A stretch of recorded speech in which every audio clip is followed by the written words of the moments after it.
Everyone, welcome back to the channel with this new video. किसी भी exam को clear करने के लिए एग्जामिनर का माइंडसेट जानना बहुत ज़रूरी है। ये जानना बहुत ज़रूरी है कि इस पर्टिकुलर एग्ज़ाम के लिए एग्जामिनर क्वेश्चंस कहाँ से और कैसे सेट करता है, और ये हम कैसे जान सकते हैं। आज की इस वीडियो में हम यही सब के बारे में डिस्कस करने वाले हैं।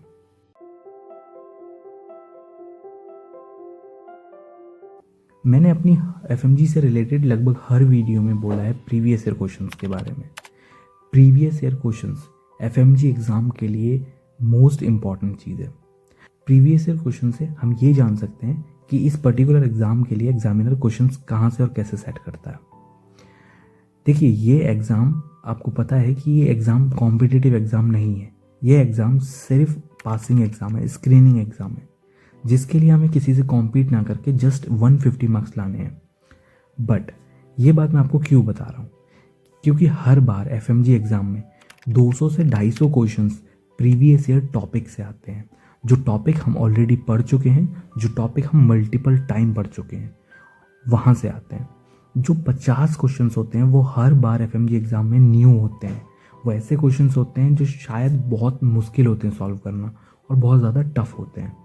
बट यहाँ पर एग्जामिनर की ट्रिक क्या होती है, ये जो 50 से 60 नए क्वेश्चंस है ना, इनको एग्जामिनर या तो एग्ज़ाम के बिल्कुल फर्स्ट में, या फिर 30 क्वेश्चन फर्स्ट में और 35 to 30 क्वेश्चंस मिड में सेट करते हैं। इससे होता क्या है, जब आप नए क्वेश्चन स्टार्टिंग में देख लेते हैं या फिर मिड में देख लेते हैं तो आपका कॉन्फिडेंस बिल्कुल से टूट जाता है। एंड इस स्क्रीनिंग एग्ज़ाम में क्योंकि आपको किसी से कॉम्पीट नहीं करना है, तो एग्जामिनर जस्ट ये जानना चाहता है कि आपने कितना कॉन्फिडेंटली पढ़ाई की है। क्योंकि जब आप ये नए क्वेश्चन सॉल्व करते हैं तो आपका कॉन्फिडेंस ब्रेक होता है। इसके साथ साथ आप क्या करते हैं, कॉन्फिडेंस ब्रेक जब आपका हो जाता है तो आप जो क्वेश्चंस आपने प्रीवियस ईयरली पढ़े थे या फिर जो क्वेश्चन आपने ऐसे पढ़े थे जो पहले भी आ चुके हैं, आप उनके या तो क्वेश्चन में कंफ्यूज हो जाते हैं या फिर आप उस क्वेश्चन को भी गलत कर देते हैं, बस इसीलिए क्योंकि आपका फर्स्ट कुछ क्वेश्चन में ही आपका कॉन्फिडेंस टूट गया है। ये बात आपको एग्ज़ाम वाले दिन पे बहुत ज़्यादा काम आने वाली है। जब भी आपको ऐसा लगे स्टार्टिंग के कुछ क्वेश्चंस जो कि आपको लगे कि ये मेरे पढ़े हुए नहीं हैं या फिर ये बिल्कुल नए क्वेश्चंस हैं, तो आपको बिल्कुल से होपलेस नहीं होना है, क्योंकि ये एग्जामिनर की ट्रिक है आपको फंसाने के लिए, ताकि आपका कॉन्फिडेंस लूज़ हो जाए और आप बहुत अच्छा स्कोर ना कर पाएँ। तो कहने का मतलब सिर्फ इतना है कि PYQs प्रीवियस ईयर क्वेश्चंस और प्रीवियस ईयर टॉपिक्स को इतना अच्छे से प्रिपेयर कीजिए कि आपको एग्जामिनर का माइंडसेट पता चल सके।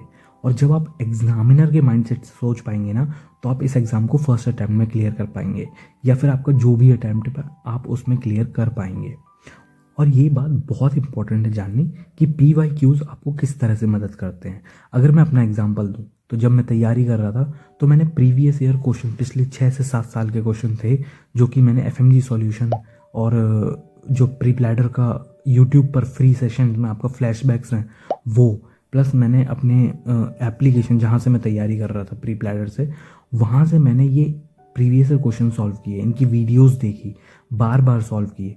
इससे हुआ क्या, इससे फ़ायदा ये हुआ कि मुझे ये पता चल गया कि इस एफएमजी एग्ज़ाम में एग्जामिनर को क्या चाहिए एक स्टूडेंट से, वो चाहता क्या है।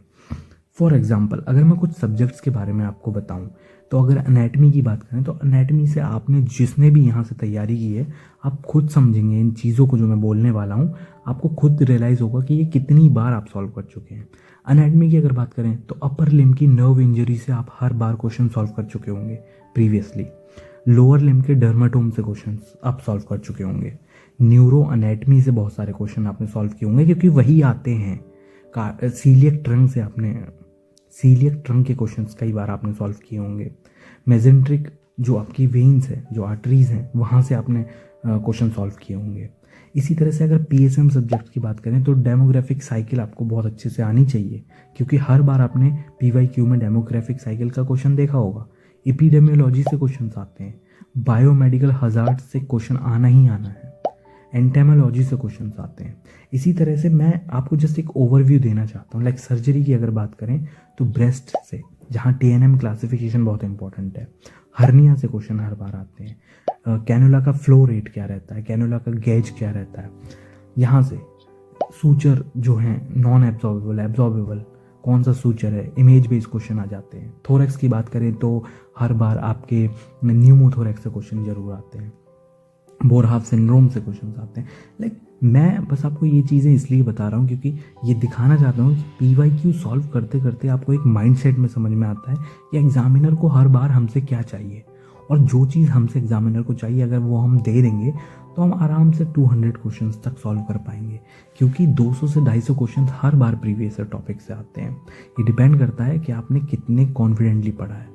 एक गलती जो हम सारे स्टूडेंट करते हैं वो डिफरेंट कोचिंग के थ्रू जाना, डिफरेंट सोर्सेज के थ्रू जाना, जो कि मैंने भी किया था।